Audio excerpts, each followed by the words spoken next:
Contohnya aja, kelahirannya sendiri kadang nggak dibancai. Kelahirannya orang tuanya nggak bancai. Tapi kelahirannya wong Arab. Katanya Nabi Muhammad itu, orangnya sudah wafat, nggak ada. Kelahirannya masih dibancai. Yang bancai orang Indonesia, coba. Karena beliau tidak ngerti kebenaran. Padahal di sana nggak ada orang bancaan, orang selamatan nggak ada. Kalau kurang percaya, boleh dibuktikan. Ya, tinggal menunggu kebijaksanaan pemerintah. Kapan berjalan, kapan bertindak. Jangan hanya ngomong-ngomong aja. Ini sudah lama kita sudah kenyang dijajah oleh kekayaan Indonesia. Setahun itu berapa triliun yang disetorkan ke sana. Karena hanya diomong-omong ganjaran dan surga.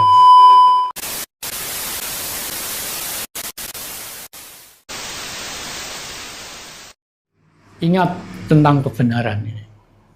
Makanya jangan sekali-kali mencoba melakukan kesalahan dengan sengaja.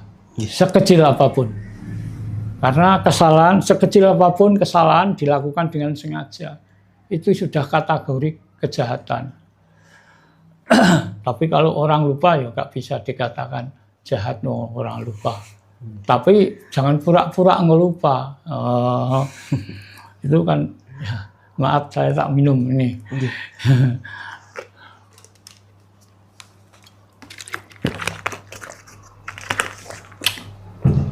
Monggo. Lanjut nih, Mbah. Nggih. Nggih, ndek wau kita tahu bahwa wayang bukan hanya soal sekedar pertunjukan hiburan, ya, tapi juga menjadi media pendidik masyarakat zaman dulu. ya sampai sekarang. Nilai-nilai etika, moral, bahkan kepemimpinan disampaikan lewat lakon-lakon tertentu. Iya. Bagaimana metode ini bekerja dalam masyarakat tradisional? Dan apakah model pendidikan lewat kesenian ini masih bisa diterapkan dalam dunia pendidikan hari ini? Sangat bisa. Ada syaratnya tapi. Apa itu syaratnya, Pak? Bangsa Indonesia, apalagi orang Jawa. Jadi orang Jawa jangan sampai meninggalkan budaya Jawa. Itu syaratnya.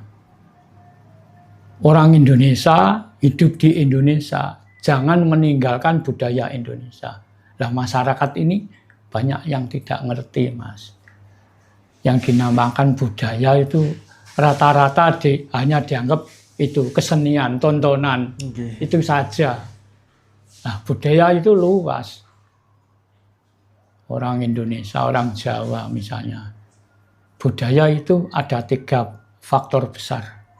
Ini tidak bisa dipisahkan. 1, budaya seni. 2, budaya adat. 3, budaya spiritual. Ketiga-tiganya tidak bisa dipisahkan.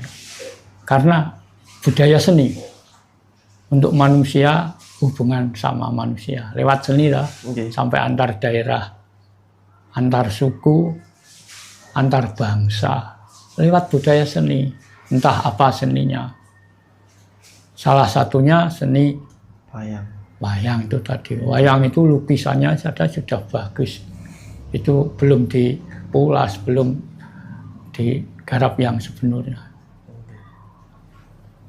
Nah, filosofinya banyak menggambarkan tentang kebenaran dan kesalahan. Budaya seni salah satunya. Terus budaya adat. Orang Indonesia atau orang Jawa, jangan ninggalkan adat Jawa, adatnya sendiri. Ini, misalnya, walaupun zaman maju, tapi adat ada yang harus dipertahankan. Contohnya orang Selamatan. Tahu ya orang Selamatan, itu budaya Jawa itu, bukan budaya asing. Bukan milik Eropa, bukan milik Arab, bukan milik mana-mana. Jawa, orang Jawa yang punya budaya Selamatan. Nah, Selamatan itu ya ada yang paling kecil sampai paling besar. Selamatan itu misalnya paling kecil nyelameti, meruhi hari kelahirannya. Diselameti, dibancai, wong Jawa. Nanti kalau laki sunatan ya, pakai selamatan. Jadi manten nikah pakai selamatan. Nanti meninggal dunia pakai selamatan. Kirim doa itu. Nah, yang satu budaya spiritual. Budaya spiritual itu urusan pendidikan rohani. Ya. Nah, manusia itu punya badan dua, badan wadak dan badan sukmo. Itu badan yang namanya ya roh. Makanya ada selamatan itu budayanya orang Jawa. Maka kita harus ngerti, generasi anak-anak muda sekarang harus ngerti ini. Jangan sampai nanti diklaim aku budayanya orang asing. Contohnya sekarang, contohnya aja. Kelahirannya sendiri kadang nggak dibancai. Kelahirannya orang tuanya nggak bancai. Tapi kelahirannya wong Arab. Katanya Nabi Muhammad itu orangnya sudah wafat nggak ada. Kelahirannya masih dibancai. Yang bancai orang Indonesia. Coba. Karena beliau tidak ngerti kebenaran. Padahal di sana nggak ada orang bancaan, orang selamatan nggak ada. Kalau kurang percaya boleh dibuktikan. Kemarin bulan besar yang dikatakan Rioyo Korban, yang rame-rame banyak berkorban, ngorok sapi, orang Indonesia di sana nggak ada. Nggak ada nih, Bang. Ada tangga saya di sana kan budal kaji. Di sana ya nggak ada orang ngorok sapi atau ngorok unta, nggak ada. Ayo, aneh tapi nyata ini. Padahal yang katanya apa? Dawuh Tuhan, dawuh Allah. Korban itu tuntutan dari sana. Semua negara bangsa yang mengikuti pakme orang Arab ikut selamatan. Tapi yang sana enak-enakan. Nggak ada apa-apa. Orang gorok sapi ya nggak ada, gorok unta ya nggak ada, gorok apa ya nggak ada. Tapi malah di Indonesia, khususnya di Jawa, malah rame-rame. Pemerintah saja memberi sumbangan untuk digorok sapi ini, harga gini loh. Ini harus diingat-ingat. Kita orang kecil nggak apa-apa, misalnya melakukan gitu karena nggak ngerti.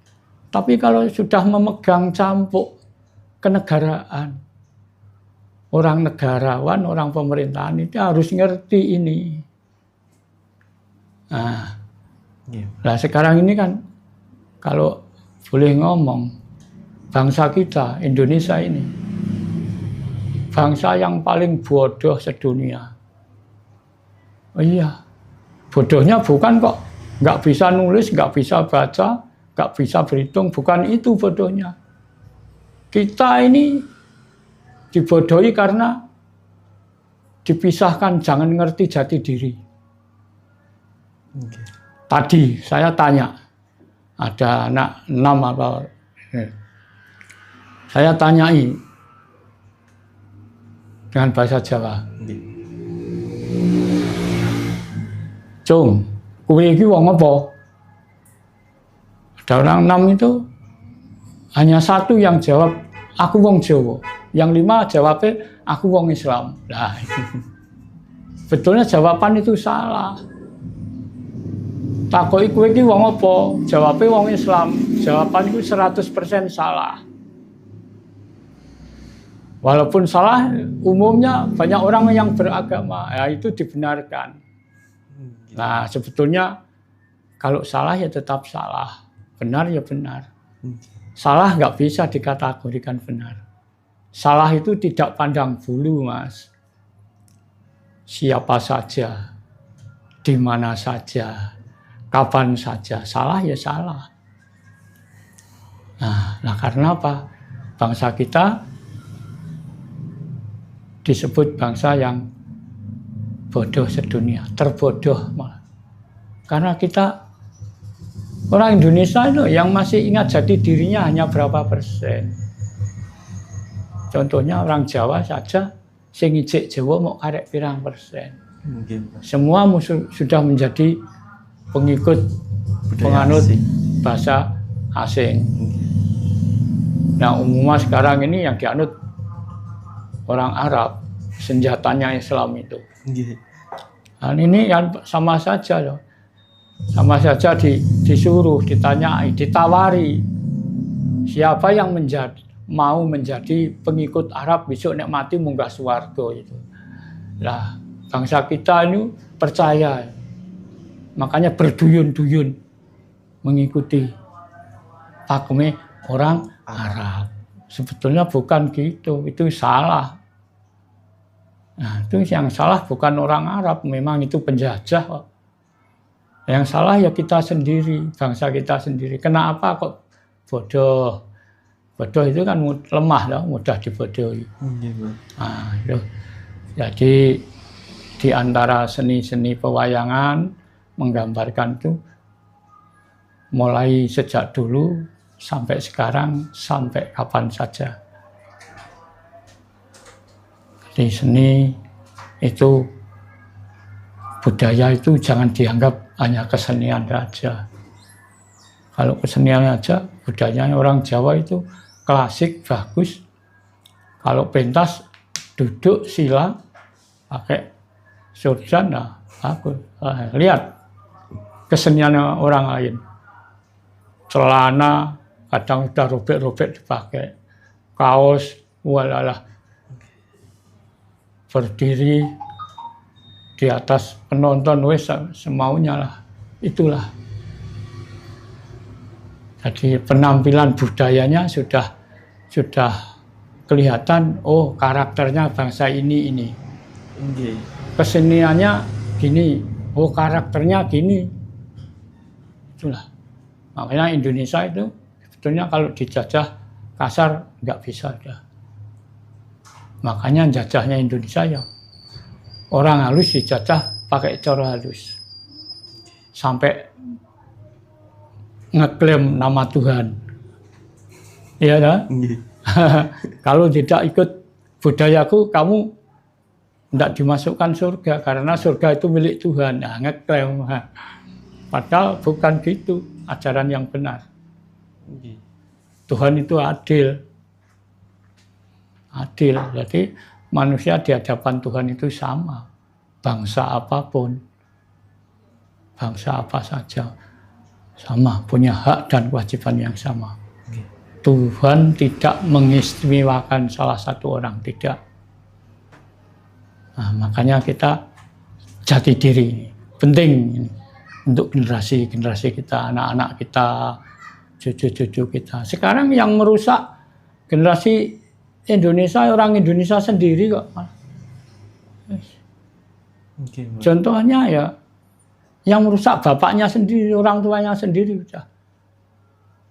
Masih kecil nggak diajari tentang jiwa Indonesia. Nek wong Jawa, ora diajari Jawa.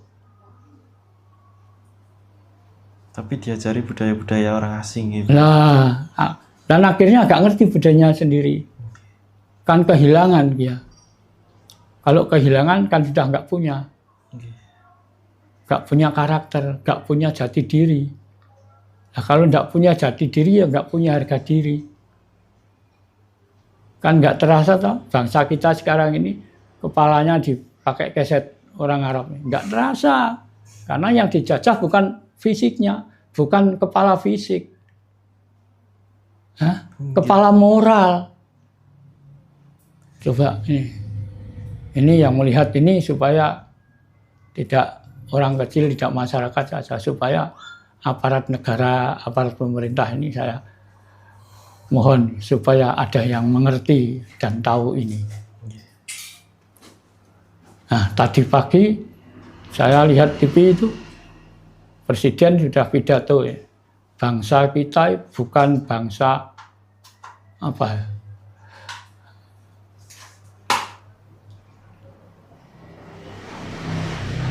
Bukan bangsa yang rendah. Nah, kalau ingin mewujudkan ini ya mari kita tegakkan jati diri kita. Bolak-balik itu sekarang tinggal nunggu keputusan pemerintah. Tinggal kapan Gitu. mewujudkan. Masyarakat sudah siap kok. Tinggal menunggu kunci dari pemerintah. Iya, tinggal menunggu kebijaksanaan pemerintah kapan berjalan, kapan bertindak. Jangan hanya ngomong-ngomong aja. Ini sudah lama kita sudah kenyang dijajah oleh bangsa asing.